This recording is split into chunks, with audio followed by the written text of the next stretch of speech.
भगवान श्री कृष्ण का सांदीपनि ऋषि के आश्रम से जब एजुकेशन खत्म हुआ तो उनसे मिलने के लिए परशुराम जी आते हैं। अब परशुराम जी उन्हें बताते हैं कि अब तक आपको जितनी भी लड़ाई करनी थी कर ली, अब तक जितना गोपियों के साथ क्रीड़ा करनी थी कर ली, जितनी मुरली बजानी थी बजा ली, अब समय आ चुका है कि वो काम करो जिस काम के लिए तुम यहाँ पर आए हो। अब भगवान श्री कृष्ण यहाँ से सुदर्शन चक्र को हाथ में लेकर अपने धर्म के मार्ग पर आरूढ़ होते हैं। अब हमारे जीवन में भी ऐसी चीजें आती है कि एजुकेशन खत्म होने के बाद हमें हमारे धर्म यानी कि हमारे जो कर्म है हमारे जीवन के उनकी तरफ आरूढ़ होना होता है। तो यही समय है कि अब तक जितनी भी हमने कहानियां पढ़ी है, पुराणों की जितनी भी भगवान श्री कृष्ण की, भगवान राम की कथाएं पढ़ी है, उन कथा के पीछे जो तथ्य रहे हैं, जो भी साइंटिफिक रीजंस रहे या जो भी कोई साइंटिफिक थियरीज रही है, उनको समझना होता है। अब इसी कारण से हम दशावतार की बात कर रहे हैं और साथ ही हमने हमारे चैनल पर बहुत सारी वीडियोस बनाई है जहां पर हमने इन्हीं कथाओं के पीछे रहे साइंटिफिक थियरीज को समझाया है। तो जो हमने दशावतार की वीडियोस में बात की, वहां पर पहले वीडियो में हमने बताया है कि आखिर हिरण्यगर्भ यानी कि वहां कॉस्मिक एग है जिससे हम मनुष्य की उत्क्रांति किस तरीके से आरंभ हुई,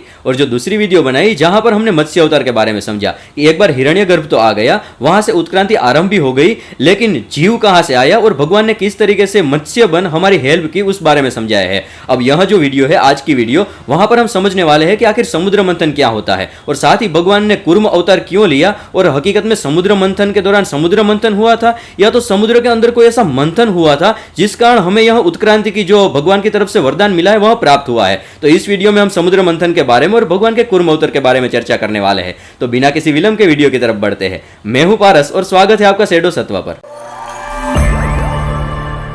अब जैसे हमने पिछली वीडियो में बात किया कि हयग्रीव के वध से यानी कि भगवान ने जो मत्स्य अवतार है उन्होंने हयग्रीव को मार दिया, यानी कि घोड़े के सिर वाला जो जीव है उसका वध किया। अब घोड़े के सिर वाला जीव है उसे हमने सी हॉर्स यानी कि समुद्री घोड़े के साथ कंपेयर किया था, यानी कि समुद्री घोड़े के अंदर कुछ फिजिकल बदलाव के कारण मत्स्य हमारे सामने आए और धीरे धीरे उत्क्रांति आगे बढ़ने लगी। अब जैसे ही भगवान हमारे सामने मत्स्य के रूप में आते हैं तो समुद्र में एक मंथन आरंभ हो जाता है। समुद्र के अंदर मत्स्य की अलग अलग प्रजातियां हमारे सामने आने लगती है, लेकिन यहां पर एक प्रॉब्लम होती है कि जो भी उत्क्रांति हो रही है वह सारी समुद्र के अंदर ही हो रही है। अलग अलग मत्स्य की बहुत सारी प्रजाति तो आ गई है, लेकिन थल पर यानी कि हमारे पृथ्वी पर चलने फिरने वाले जितने भी जीव है वह आगे नहीं बढ़ रहे, उनकी उत्क्रांति नहीं हो रही है। तो इसी चीज की समाधान के लिए भगवान हमारे सामने आते हैं। अब जैसे कि भगवान श्री कृष्ण ने भगवद गीता में कहा है संभवामि युगे युगे, यानी कि जब जब पृथ्वी पर धर्म की हानि होगी, मनुष्य के ऊपर कोई भी अगर बाधाएं आएगी तो मैं अवतार लूंगा। तो इसी समस्या के समाधान के लिए भगवान हमारे सामने कूर्म का रूप लेकर आते हैं। अब जैसे हमने समझाया कि समुद्र के अंदर एक मंथन का आरंभ हो गया।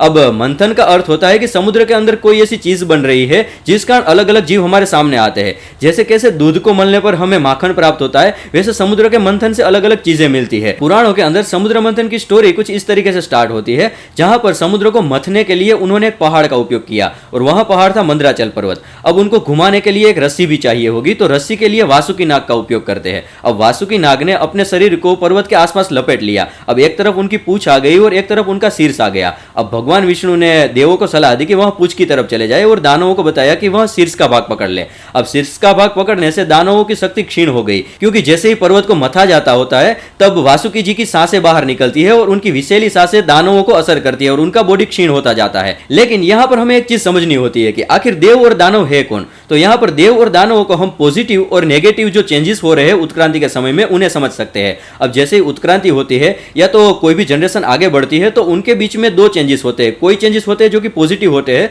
और कोई चेंजेस होते हैं जो कि नेगेटिव होते हैं। तो यह जो चेंजेस है उसे ही हम देव और दानव से जानते हैं। चलो, अब समुद्र में मंथन तो आरंभ हो गया और धीरे धीरे करके बहुत सारी प्रजाति भी हमारे सामने आने लगी, लेकिन यहां पर भी एक प्रॉब्लम होती है कि जो मंदराचल पर्वत होता है वह समुद्र में धंसा चला जाता है, तो इसको सपोर्ट चाहिए होता है। तो सपोर्ट के लिए भगवान विष्णु फिर आते हैं और अपने आप को कच्छप रूप में लेकर आते हैं और अपने पीठ के ऊपर वह मंदराचल पर्वत को रख देते हैं, जिस कारण इजीली जो समुद्र मंथन है वो हो पाए। अब यहां पर इस चीज को भी समझना पड़ेगा कि जो भगवान विष्णु है उन्होंने अपने पीठ के ऊपर उत्क्रांति का भार उठाया है, यानी कि अब तक जो भी मत्स्य आगे बढ़ रहे थे, मत्स्य की उत्क्रांति हो रही थी, तो इनके बीच में हमें कोई ऐसा प्राणी चाहिए होता है जो कि समुद्र में भी जी सके और पृथ्वी के ऊपर भी जी सके। तो ऐसा अगर कोई उभयजीवी प्राणी है वह होता है कच्छप, यानी कि कछुआ। तो भगवान ने कछुआ बन जो भी सृष्टि की उत्क्रांति का भार है अपने पीठ के ऊपर उठाया और इस कारण से फिर जो भी पृथ्वी पर आने वाले जीव है उनकी उत्क्रांति आरंभ हो गई।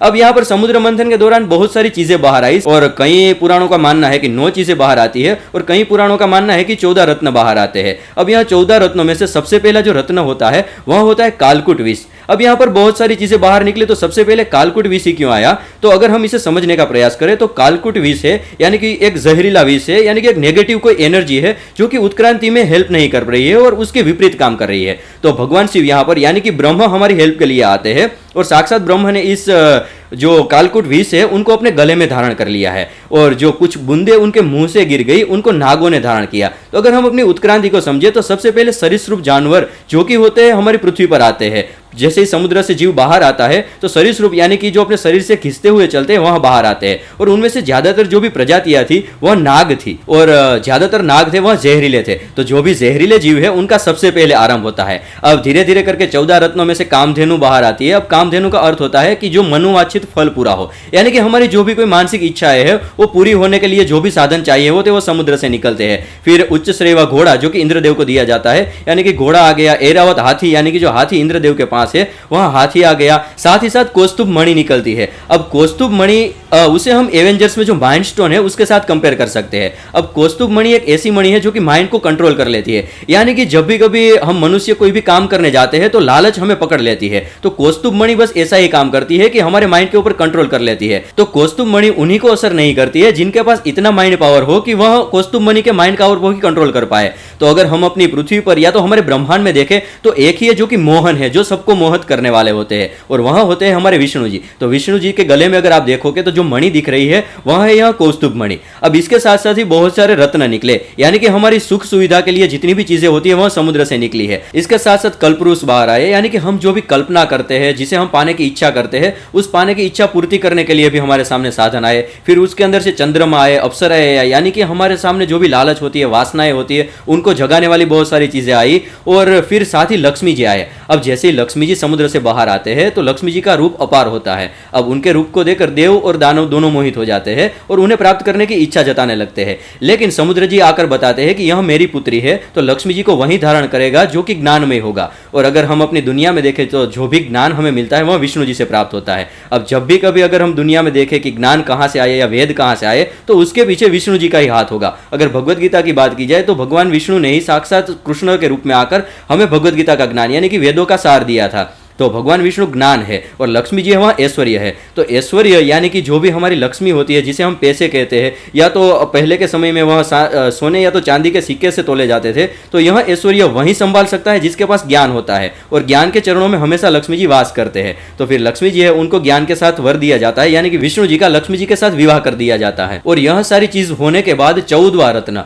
एट दी एंड वहां से धन्वंतरी जी आते हैं। धन्वंतरी जी को हम ऐसा समझ सकते हैं कि अगर हम कोई बीमार पड़ते हैं तो जो भी औषधियां मिलती है वह औषधियां भी समुद्र के मंथन से ही हमें प्राप्त हुई है। तो जो भी औषधियां है और औषधियों का ज्ञान है वह धन्वंतरी जी ने दिया है, तो वह हमारे सामने आ गया है। लेकिन धन्वंतरी जी के हाथ में एक कलश होता है और कलश के अंदर अमृत होता है। अब यहां पर हमें समझना होता है कि अमृत का अर्थ क्या होता है। अब देखो, जैसे समुद्र मंथन हुआ, उनमें से इतने सारे रत्न निकले और हम मनुष्य को उत्क्रांति का एक रास्ता मिल गया। तो जो यह रास्ता है उसे ही हम अमृत समझ सकते हैं, क्योंकि जो उत्क्रांति है उसे एक अमृत समान एक ऐसा द्रव्य मिल गया है जिस कारण उत्क्रांति आगे बढ़ने लगी है। अब यहाँ पर सारी चीजें स्टेबल तो हो गई है, लेकिन जो नेक्स्ट अवतार है भगवान का वह है वराह अवतार। अब वराह अवतार किस कारण लेना पड़ा, उसके पीछे भी एक साइंटिफिक थियरी है। अब देखा जाए तो सरीसृप आगे बढ़ने लगे हैं, लेकिन सरीसृप में जो डीएनए है वह डीएनए स्टेबल हो चुका है। तो किस तरीके से वराह अवतार ने उस डीएनए का खंडन किया, किस तरीके से चेंजेस किए, वह सारी साइंटिफिक थियरी हम नेक्स्ट वाली वीडियो में समझेंगे। तो अगर आपको यह वीडियो पसंद आई है तो आपको सिर्फ एक ही चीज करनी है, चैनल को सब्सक्राइब करना है, साथ ही साथ अपने फ्रेंड्स और फैमिली के साथ शेयर करना ना भूलें। धन्यवाद।